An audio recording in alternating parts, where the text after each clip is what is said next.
Director Comey said that my answers were truthful and what I've said is consistent with what I have told the American people.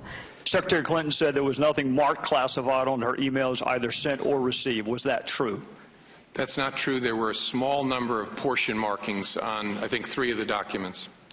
Secretary Clinton said I did not email any classified material to anyone on my email. There is no classified material. Was that true?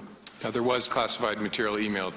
Although we did not find clear evidence that Secretary Clinton or her colleagues intended to violate laws governing the handling of classified information, there is evidence that they were extremely careless in their handling of very sensitive, highly classified information.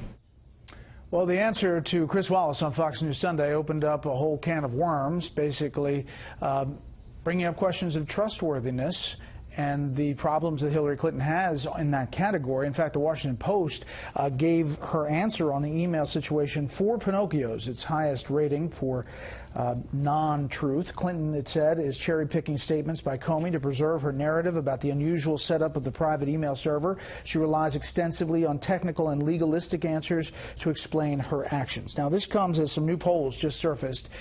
We have CNN in a post-Democratic convention with a big bump, about 7 points for Hillary Clinton. And then you have CBS with a new poll out, also seeing a Hillary Clinton bump. But here on this question, you don't see much movement. This is the honest and trustworthy question in the CNN poll. Up 4 points.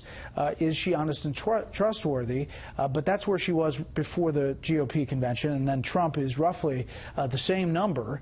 There you see post-GOP convention and post-Democratic convention. Honest and trustworthy, a big factor in this election. Let's bring in our panel. Steve Hayes, senior writer for the Weekly Standard, editor-in-chief of LifeZette, Laura Ingraham, and Zeke Miller, political reporter for Time. Okay, Zeke, your thoughts on the fallout from this interview? Yeah, certainly, there's a clear indication here that Hillary Clinton is still trying to have it both ways regarding her emails, refusing to admit a mistake. I mean, that's been our problem here this entire time, is that had she come out initially and said, I shouldn't have done this, and that there may be classified information on there that may be more classified after the fact, she wouldn't be in this situation right now. The problem is she's been trying to have it on every side of this issue all the way through over the last 18 months. Laura. She has an astonishing ability to look into Chris Wallace's eyes after you hear the tape of Comey saying on multiple issues, whether she intended or not, she wasn't truthful. And say, oh, no, at one point said, oh, he clarified things. And then added the little cutesy about her mother loved Fox News. Well, that's all nice, and that's all well and good. But the fact of the matter is, this is about her tenure as Secretary of State. We just heard from Barack Obama last week that she is the most qualified person in recent memory to run for president. She's so sophisticated, she has some experience, look at her resume.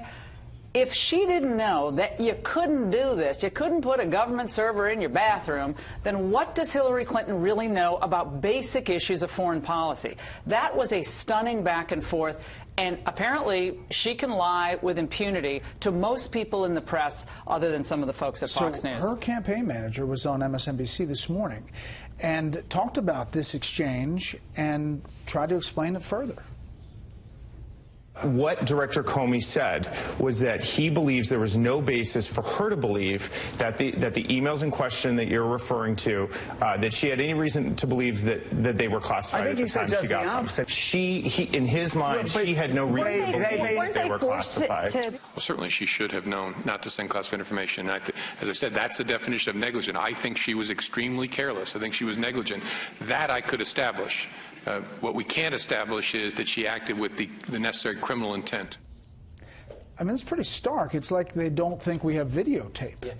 It's a direct, incontrovertible, indisputable, demonstrably false claim that Robbie Mook made, and Hillary Clinton's claim was even worse. I mean, we have seen this. I mean, to me, the most astonishing thing, I mean, I think it is remarkable that she's able to just look into the camera, or look into Chris Wallace and say these things that we know to be untrue, but it's not just that lie. I mean, it's not just like that's the one lie that Director Comey said that what she said was consistent with what I've told the American people. It's that everything she said about the emails has turned out to be a lie. I mean, you go back and you look at that original press press conference she had at the United Nations. You can go through and mark off her statements, one after another, of things that have turned out not to be true. Many of those things she had to know weren't true when she said them. Others she may not have known weren't true, but they ended up not being true. Her entire defense of the emails is built on a mountain of lies. All right, so to paint this race now, she seems to be focusing more on Trump, making it a referendum on Trump. In fact, she's in the Rust Belt states, in Nebraska, talking more about Trump than she's talking about jobs or the economy or anything else. Yeah, I mean, that was notable about her convention speech, is that that was her one opportunity, you'd think, in this entire race, to go herself in front of the camera and try to redefine who she is, explain who she is, try to turn that trustworthy number around. And instead, most of that speech was devoted towards attacking Donald Trump, particularly at the end of it. And that it was pretty forceful, and that is, I think, responsible for some of that bump. But the fact that her trustworthy numbers didn't improve after that convention, there's only one person who's responsible for that, and that's Hillary Clinton. Yeah, I mean, look at those numbers. 4 points. She goes back to where she was pre-GOP convention after a week of saying how great Hillary Clinton is. That GDP number that came out on Friday of 1.2% economic growth, we had to go back and look at the economic forecasts. They were all downgraded because everybody's wrong. They thought the economy was going to grow. The economy is growing at basically a snail's pace. We have no movement in economic growth. That should be Donald Trump's focus. His focus has to be on the failed Clinton-Obama foreign policy and economy, with the economy being first. And you're exactly right. She's not going to focus on her record. What is the record? A failed Russian reset. For all their concern about Russia, Russia is in Crimea. For all their concern about the middle class, we've seen a bloodletting of jobs still in the middle class, many of them going to foreign workers. The country says 70% were going in the wrong direction. That is on Obama and Clinton's watch, and Donald Trump needs to stay on that. She has no defense to that, none, and that's why she's making it about Trump. We're going to talk about Donald Trump and his statements and where he is after the weekend, next panel. But for Hillary Clinton, is this going to work? Not Trump, making him less appealing, making this a Trump referendum? Yeah, we don't know, but I think the reason that they're doing what Zeke pointed out, and I think he accurately described what she tried to do in her speech, is because I don't think she's going to turn around her untrustworthy numbers, because it's not about one statement, it's not about one speech that she's given, it's about a career. And Hillary Clinton has made a career out of being untrustworthy. I mean, it's what she's done. We could go back, and and Donald Trump will surely do this, talk about the 1990s where she wasn't honest, talk about last week where she wasn't honest. This is who she is. I think the campaign probably taken a cold, hard look at this and said, better to make the argument, yeah, she may be a liar, but he's crazy, than to try to upend the public perception that she's not a liar. It has to be a referendum on the status quo. If you're happy with the status quo, if you think things are hunky-dory, then you got to vote for Clinton. But if you think that we need change, and most voters think we need substantial change, then Trump's banking that they're going to,